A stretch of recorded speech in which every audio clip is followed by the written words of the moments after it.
Imagine you're living on the coast of North Carolina in 1718. There is no United States yet, no Navy patrolling the shoreline, no federal government coming to your rescue. Just scattered colonies, wooden homes, trade ships, and miles of unpredictable coastline. The Outer Banks are beautiful, but they're isolated, wild, full of shallow inlets and hidden channels that only experienced sailors truly understand. One morning, the mist hangs low over the water. You step outside, and you see sails on the horizon. At first, they look ordinary, merchant sails, nothing unusual. But then the ship turns, and you see the flag. It's black, not a nation's colors. A skeleton stands at the center of it, horned, almost devilish. In one hand, it holds an hourglass. In the other, a spear driven straight through a red heart. Drops of blood fall beneath it.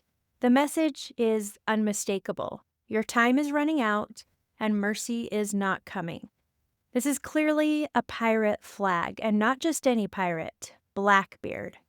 Word spreads quickly. Ships have been disappearing, crews taken, cargo stolen, ports held hostage. They say he's taller than most men.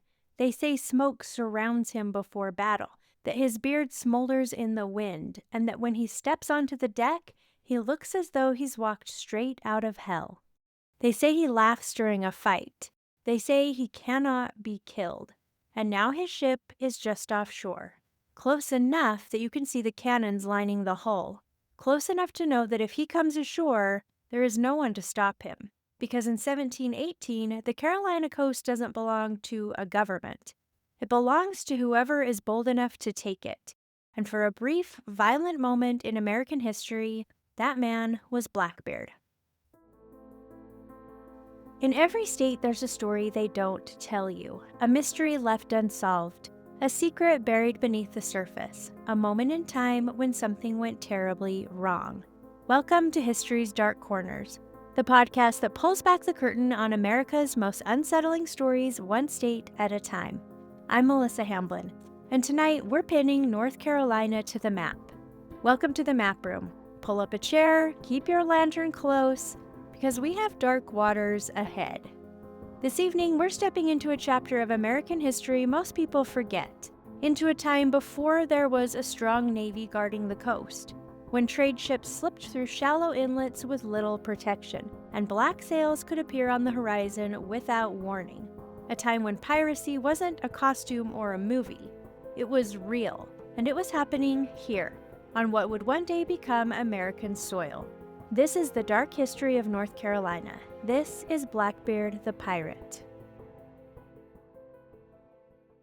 Before he was known as Blackbeard, he was Edward Teach, sometimes spelled Thatch. Records from the early 1700s aren't consistent, so even his last name shifts depending on who's writing it down. He was likely born in Bristol, England, around 1618. We don't have a birth certificate, we don't have childhood stories, and he doesn't leave behind letters explaining who he was. He simply appears in the historical record as an adult who already knew how to sail and sail well. Most historians believe Teach served as a privateer during Queen Anne's War. A privateer was not technically a pirate. It was kind of like a government-approved pirate. So European governments issued something called a letter of marque, which is an official document that gave a captain legal permission to attack enemy ships during wartime. If you captured a vessel flying the wrong flag, you could seize its cargo, sell it, and split the profit with your crew and the crown. It was like government-sanctioned piracy. It wasn't considered theft, it was considered strategy. You were hurting the enemy's economy, and you were strengthening your own, and you were getting paid for it. So imagine being a young sailor during war. You're trained to chase ships, you're rewarded for taking cargo, you're celebrated for being bold, and you're told it's patriotic. You board vessels with weapons drawn, and no one calls you a criminal. And then the war ends. The treaties are signed, the letters of marque expire, and the government stops paying. Overnight, the exact same actions, chasing ships, seizing cargo, boarding vessels at gunpoint, go from legal to punishable by death. But here's the problem. The ships are still out there, the trade routes are still full, and the skills you've built don't disappear. and the coastline of the American colonies is long, thinly defended, and incredibly difficult to patrol. The line between privateer and pirate wasn't a transformation, it was paperwork. And when the paperwork expired, many of these men still continued to do the work that they knew, even though it was no longer considered legal. And that's what happened with Edward Teach. He doesn't step away from the sea, he just shifts. At first, he's likely sailing under another pirate captain named Benjamin Hornigold. That would have given him experience not just in combat but in leadership, how to manage a crew, how to choose targets, and how to navigate the shallow waters of the American coast. Then in 1717, he captures a French slave ship called La Concorde. This is a turning point. La Concorde was transporting enslaved Africans across the Atlantic. Conditions on these ships were already horrific before pirates ever entered the picture. Disease spread easily. Many people aboard were weak or dying before the ship was even intercepted. When Teach seized the vessel, he removed much of the French crew and claimed the ship for himself. And this is where modern retellings sometimes drift into myth. You will occasionally hear that Edward Teach freed the enslaved Africans aboard the ship, but there is no historical evidence that he set them free in the way we would define freedom today. Pirate crews were sometimes more racially mixed than other ships of the time. Black sailors, including formerly enslaved men, are documented serving on pirate vessels during this period. Some of the men aboard La Concorde were likely forced into pirate crews. Others may have been left behind or transferred. The records aren't complete. But pirates were not abolitionists. They operated inside the same brutal Atlantic system. If someone could work, sail, or fight, they were useful. If you couldn't, then you weren't. That was the calculation. After taking the ship, Teach refitted it with around 40 guns and renamed it Queen Anne's Revenge. 40 guns made it one of the most heavily armed ships operating along the American coast at the time. This is when Edward Teach becomes something else. He commands his own ship now, he builds his own crew, and he begins operating independently among the American coastline and throughout the Caribbean. Around this time, he begins to be called by a name that would outlive him, Blackbeard. The name likely came from his appearance. Contemporary descriptions talk about his thick, dark beard that was long enough to braid. Before battles, he would tie slow-burning fuses into his beard so smoke would curl around his face during confrontations. Through cannon smoke and chaos, the effect was unsettling. Tall, armed, and partially obscured by drifting smoke, he created an image designed to rattle the men facing him. Reputation spread quickly in port towns. Sailors talked and the stories grew. Edward Teach had taken a ship, but Blackbeard had built a legend. Here's something that surprises a lot of people. Blackbeard was not a lifelong pirate. His career as an independent pirate captain lasted roughly 2 years, from late 1716 until his death in November of 1718. That's it, just 2 years. And yet in that short time span, he built one of the most enduring reputations in American history. After taking command of the Queen Anne's Revenge, he didn't operate as a lone rogue captain drifting from prize to prize. At his height, he commanded multiple vessels at once, essentially a small fleet. Some estimates suggest he had somewhere between 250 and 300 men under his leadership at his peak. That's not one pirate ship slipping quietly through the Caribbean. That's a coordinated maritime force. He also formed strategic alliances, including one with Stede Bonnet, a wealthy plantation owner from Barbados who had, somewhat unbelievably, decided he wanted to try his hand at piracy, despite having very little actual experience at sea. But Bonnet had money. Blackbeard had authority, and before long, Blackbeard was effectively directing Bonnet's ship along with his own. Even in those early years, you can see that he wasn't just bold, he was commanding. And then the captures began. Most of them didn't look like dramatic naval battles we tend to imagine. Picture yourself as the captain of a merchant vessel crossing the Atlantic. It's late in the day, the light is fading, and you spot a sail on the horizon. That's not unusual. Then you notice another, and another. They aren't drifting randomly, they're moving with intention. You lift a spyglass and see cannons angled along the sides of the ship. You see men lining the rails, and at the center of it all, you see a tall figure standing on the deck with a thick black beard hanging down his chest. And woven into it are slow-burning fuses, small cords of fire sending smoke up around his face. He isn't running towards you, he isn't screaming, he's standing there, letting you look at him. You understand exactly what you're seeing. You also understand that there is no Navy in sight, and in that moment, the calculation becomes painfully simple. Fighting means damage. Damage means sinking. Sinking means death. So, you lower your flag. That scene, or some version of it, happened again and again. Blackbeard understood something fundamental about power at sea. You don't actually need to destroy a ship to win. A damaged prize isn't profitable. A dead crew can't carry your story forward. And so, more often than not, he allowed captured crews to live. They were disarmed, stripped of cargo, shaken to their core, for sure, but they were alive. And those men sailed straight into the next port and told everyone what they had seen. They described the fleet, the smoke, the fuses in his beard, the way he barely needed to fire a shot before surrender came. Reputation traveled faster than any ship. By the time Blackbeard approached new waters, his name had usually arrived ahead of him. There are also accounts, particularly from early 18th century sources like Captain Charles Johnson's 1724 history, describing Blackbeard during engagements as deliberately theatrical. He would fire pistols during battle, not just to kill, but to create chaos. He cultivated unpredictability. He wanted confusion, and he wanted fear. It wasn't random violence, it was strategic. Within those 2 short years, Blackbeard became the most feared pirate operating along the American coast, not because he slaughtered every crew he encountered, but because he made surrender feel inevitable. By the time he sailed north towards Charlestown in 1718, he didn't need to introduce himself. The colonies already knew exactly who he was, and that's what made what he did next so extraordinary. By the spring of 1718, Blackbeard had something more powerful than just cannons. He had a name and a reputation. And in May of that year, he decided to test just how far that name would carry him. He sailed north with a small fleet and positioned his ships just outside the harbor of Charlestown, what we now call Charleston, South Carolina. Charlestown wasn't some minor fishing village. It was one of the busiest and wealthiest ports in the southern colonies.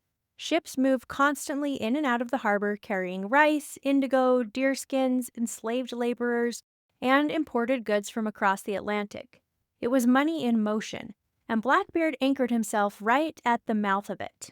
Imagine being on one of those merchant ships. You've made the Atlantic crossing, you're finally approaching the harbor, you can already smell the land, and you're thinking about food, solid ground, maybe a drink, and then another ship cuts across your path. Cannons are visible with a black flag raised, and there's nowhere to go. Over the course of several days, Blackbeard and his crew stopped ships as they entered and exited the harbor. They took control of at least half a dozen vessels. Passengers were removed and held. Among them were several prominent citizens of the colony. And that matters because it meant leverage. This wasn't looting and running, this was pressure. From offshore, Blackbeard sent word into the town with his demand. He didn't want gold or jewels, he wanted medicine. At first glance, that might seem almost anticlimactic, but life aboard pirate ships was harsh. Wounds didn't heal cleanly, infections spread, sexually transmitted diseases were common in port cities across the Atlantic world, and a crew that couldn't fight wasn't a crew that survived long. Medicine was needed, and it was practical. The town hesitated, but they didn't have many options. They didn't have a warship ready to challenge him, and they didn't have a fleet waiting in reserve. So they gathered a chest of medical supplies and they sent it out. Blackbeard received it, and true to his word, the hostages were released. There was no massacre, no burning harbor. He simply lifted the blockade and sailed away. But the damage was done. For several days, one of the wealthiest colonial ports in British America had been shut down by a pirate. Trade stalled, merchants panicked, and the government took notice. This wasn't just a rumor anymore. This wasn't exaggerated dockside gossip. A pirate had just dictated terms to a colonial city, and he did it in broad daylight. After Charleston, Blackbeard wasn't just a threat to individual ships. He was a threat to the system, and that made him far more dangerous. Most pirates preyed on vulnerable ships and disappeared. Blackbeard parked himself at the front door of a colonial city and demanded terms. By mid-1718, Blackbeard was at the height of his power. He had a fleet, hundreds of men, and he had just shut down Charlestown. And then, not long after that, something unexpected happened. The Queen Anne's Revenge ran aground near Beaufort Inlet along the North Carolina coast. Officially, it was an accident. The waters there were shallow, sandbars shifted constantly, and even experienced captains miscalculated. But historians have debated this for years, because not long before the grounding, Blackbeard had commanded a large crew across multiple ships. After the wreck, that number shrank dramatically. Some accounts suggest he separated from part of his fleet soon after. Stede Bonnet was effectively cut loose, and a portion of the crew was left behind. If the grounding was accidental, then it was disastrous. If it was intentional, then it was strategic. Think about it. Large crews mean large profit splits. More men mean more mouths to feed, more risk of mutiny. A smaller, tighter crew is easier to control. There's a theory that Blackbeard deliberately ran the ship aground in order to downsize. Now, of course, we don't have a signed confession saying he did this, but the timing is suspicious. What we do know for sure is this. After losing the Queen Anne's Revenge, Blackbeard didn't disappear. He continued operating, just with fewer men. Which makes what happens next even more interesting, because instead of retreating, he does something almost unthinkable. He walks into North Carolina and he asks for a royal pardon.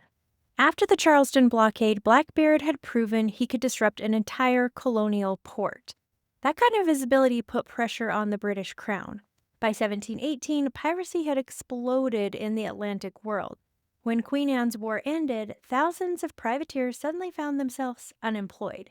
Many turned pirate. Trade routes became unstable, and merchants complained loudly while insurance costs climbed. So the crown tried a different strategy. Instead of chasing every pirate with warships, they offered a royal pardon. If pirates surrendered before a certain deadline and swore loyalty back to the crown, they could receive clemency. There would be no hanging, no trial, and it was basically a chance to start over. It was practical because naval campaigns were expensive and pardons were much cheaper. Blackbeard took the offer. In June of 1718, he traveled to Bath, North Carolina, and formally accepted the royal pardon from Governor Charles Eden. And this is where the story shifts. On paper, Edward Teach was no longer a pirate. He was a pardoned man. And instead of disappearing quietly, he stayed. Bath at the time was small, like really small. A few dozen houses, a courthouse, a port. Not the kind of place where someone blends into anonymity. If you lived there, you knew your neighbors. And now one of those neighbors was the most infamous pirate on the American coast. He moved openly through town. He socialized. He was seen in public. While in Bath, he married a young local woman named Mary Orman. Some accounts say she was in her mid-teens, which was not unusual for the era, but still a little unsettling to modern ears. There are even later accounts claiming Governor Eden attended the wedding. We don't have ironclad documentation of that moment, but the story persists, and whether it happened exactly that way or not, it reflects how closely Blackbeard appeared to be connected with the colony's leadership. For a short time, it genuinely looked as though he might be attempting to live as a respectable citizen. But here's where things get complicated. Not long after accepting the pardon, Blackbeard was back at sea. He wasn't commanding a fleet anymore, he wasn't blockading major ports, but ships were still being stopped along the Carolina coast. These were smaller vessels, they were quiet captures, the kind that don't make headlines. And then something very specific started happening. Some of those captured ships weren't simply disappearing, they were being brought into North Carolina ports. And once they arrived, they were being treated like wrecks. Under colonial maritime law, if a vessel was declared abandoned or wrecked, its cargo could be legally claimed, inventoried, and auctioned through the courts.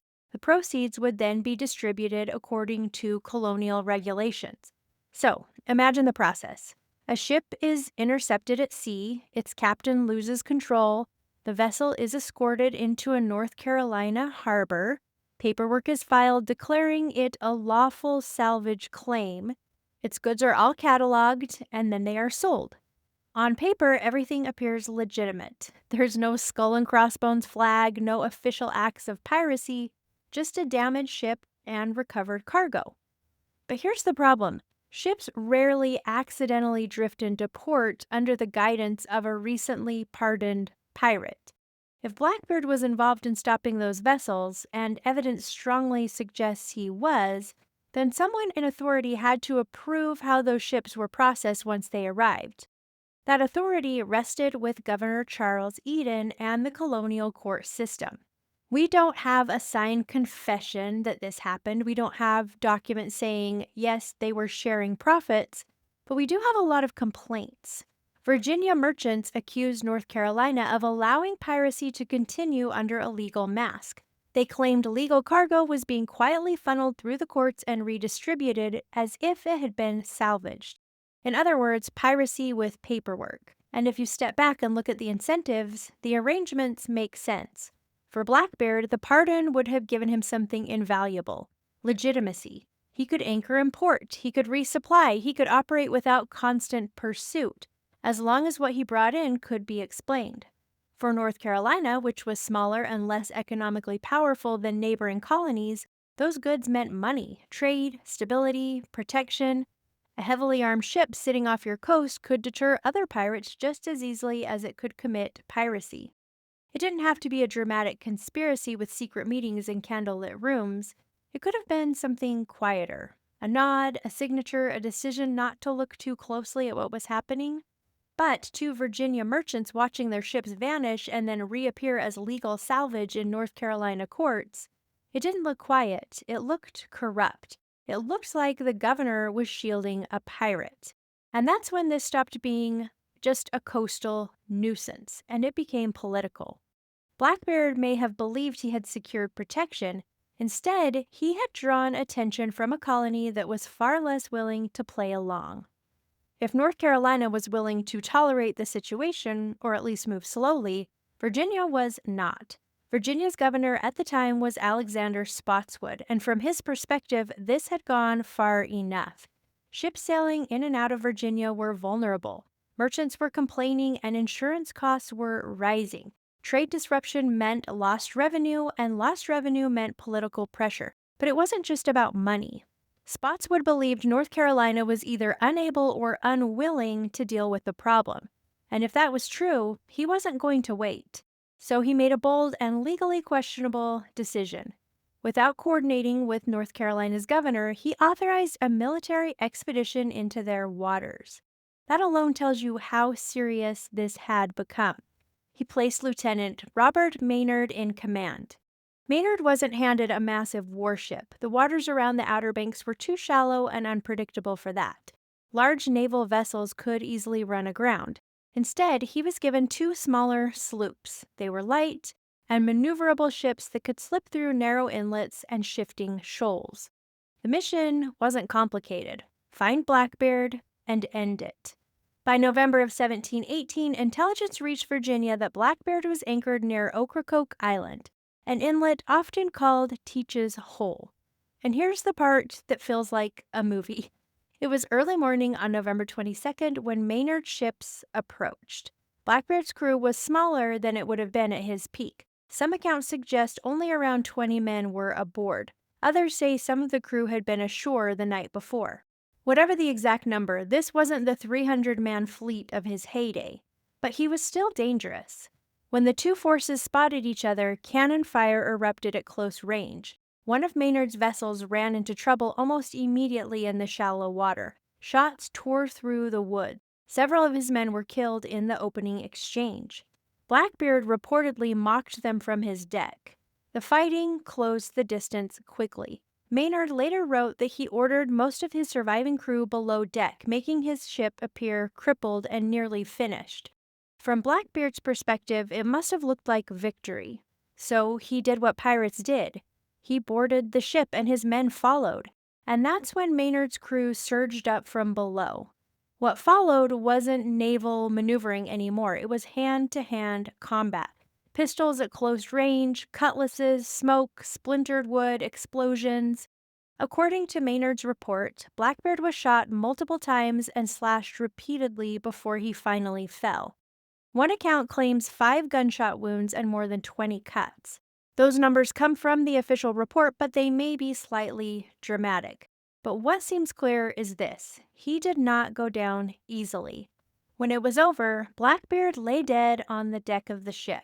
Maynard ordered his head severed and hung from the bowsprit as proof, a warning to every other pirate in American waters. Blackbeard's body was thrown into the water, and that's where history ends and the legend begins. Officially, the story ends on November 22nd, 1718. Blackbeard is dead, his head is removed and later displayed at the entrance to Chesapeake Bay as a warning to every other pirate sailing those waters. That's what the records say. But the Carolina coast has never relied on records alone. Not long after the Battle of Ocracoke, another story began to circulate. Sailors who had been there at the battle say when Blackbeard's body was thrown into the water, it didn't sink, it swam 3 times around the ship, headless. Then it disappeared beneath the surface. That story traveled fast. Sailors repeated it in taverns, dock workers told it to newcomers, and it began appearing in printed retellings within a few decades. Because a pirate who simply dies is history. A pirate who won't stay dead is legend. And the stories didn't stop there. On Ocracoke Island, people began talking about a strange light over the inlet, sometimes green, sometimes pale and flickering. It appears offshore, it drifts, it hovers, and then it vanishes. They call it Teach's Light. The story says it's Blackbeard's spirit, lantern in hand, searching for his missing head, or guarding his treasure. And yes, there is always treasure. Rumors say he buried it somewhere along the Outer Banks. Some say in shifting sand dunes, some say in hidden coves. Others insist he hid it inland before accepting the pardon. One old line claims that only Blackbeard and the devil knew where the treasure was hidden. And if that's true, it's staying buried. Modern archaeologists have recovered artifacts from the wreck of the Queen Anne's Revenge. They've got cannons, anchors, medical tools, bits of daily life from a pirate ship frozen in time beneath the water. But there was no dramatic chest of gold, no glittering piles of coins, and maybe that's why people keep looking. And this is where things shift again. Visitors to Ocracoke still claim experiences. Some say they've seen a dark figure standing near the shoreline at dusk. He's tall, broad, and motionless before he simply disappears. Some talk about hearing heavy boots on old wooden docks late at night when no one else is around. Fishermen have told stories of sudden cold patches over the water near Teach's Hole. There are lots of stories just like this, which means this legend didn't stay in the 1700s. It followed the coastline forward, and that's the thing about mysterious places like the Outer Banks.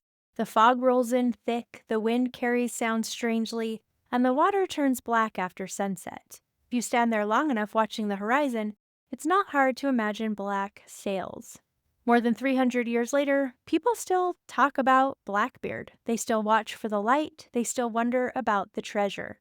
It's easy to shrink someone like Blackbeard down to a costume, a beard, a sword, a cartoonish pirate laugh. But if you zoom in for a minute, what his story really shows us is something much bigger. Before there was a United States, before there was a Navy, before there was even a clear line between lawful privateering and piracy, there were colonies trying to survive. Fragile governments, competing interests, trade routes carrying enormous wealth across an ocean that no one truly controlled. And in the middle of all that, there was a man who understood how to exploit the gaps. Edward Teach didn't appear out of nowhere. He was shaped by war. He likely served as a privateer during Queen Anne's War, legally seizing enemy ships under government commission.